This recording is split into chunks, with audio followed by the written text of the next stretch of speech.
Lost River's secret glowworm bridge. In the quiet town of Everdell, nestled between soft green hills and whispering forests, lived three best friends, Lila, Theo, and Juniper. Every summer, they explored the woods behind their houses, building forts, finding animal tracks, and pretending to be explorers. But one evening, just as the sun dipped low and painted the sky in sleepy purples and golds, something changed. Juniper's grandmother, who always told the most mysterious stories, whispered to them, "If you ever hear the Lost River calling at dusk, follow the sound. You might just find the secret glowworm bridge." "The what?" Theo asked, wide-eyed. "A bridge made of light, hidden deep in the forest. It only appears for those who truly believe in magic," she said, her eyes twinkling. That night, as stars blinked awake in the sky, the trio lay on their backs, watching them appear one by one. Then, a sound soft, like silver bells mixed with running water, drifted through the trees.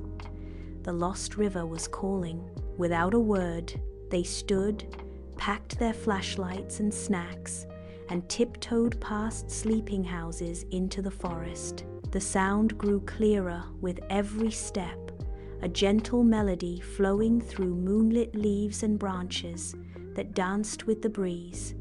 Soon, the trees grew denser. Moonlight filtered down like soft lace. The air felt cooler, laced with the scent of moss and blooming night flowers. They followed the shimmering sound until they reached a river, but it was no ordinary river. The Lost River sparkled under the moonlight, glowing softly from within.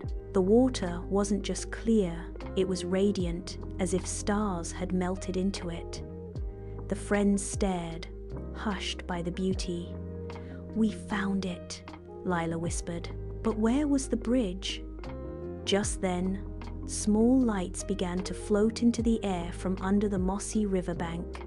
Dozens of them, then hundreds, glowworms, gently lifting from the rocks and vines, their lights pulsing like sleepy heartbeats.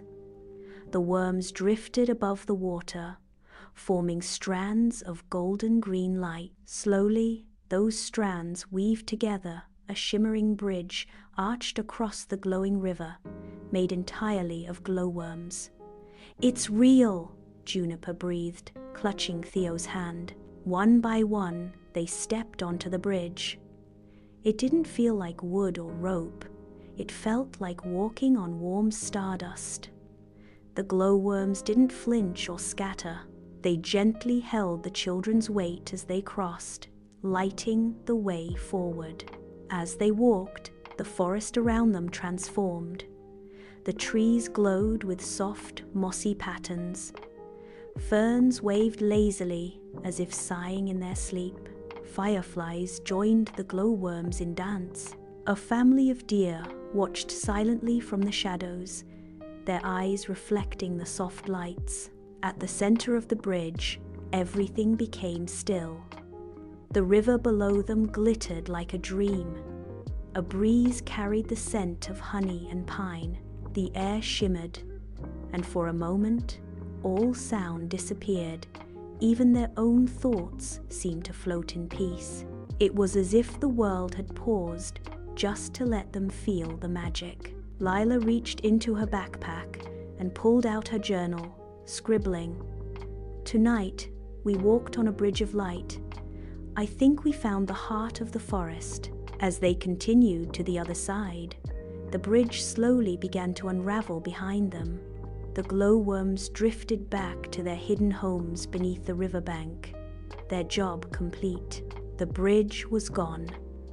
The trio stood silently, hand in hand, watching the last few lights flicker out like sleepy stars.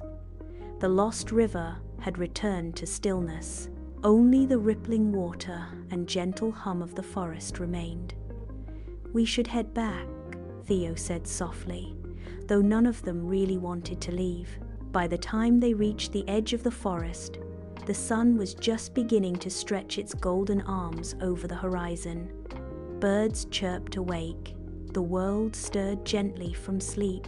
When they reached Juniper's house, her grandmother was already on the porch, rocking and smiling knowingly. "So, did you find it?" she asked. The friends looked at each other and nodded slowly. "It was beautiful," Juniper whispered. "That's the forest's secret, my dears," her grandmother said. "It only shares its wonders with those who believe and listen." That night, and for many nights after, the three friends dreamed of glowing rivers and silent bridges and stars that whispered stories as they twinkled above. And though they never found the glowworm bridge again, they didn't need to. The magic had already found them.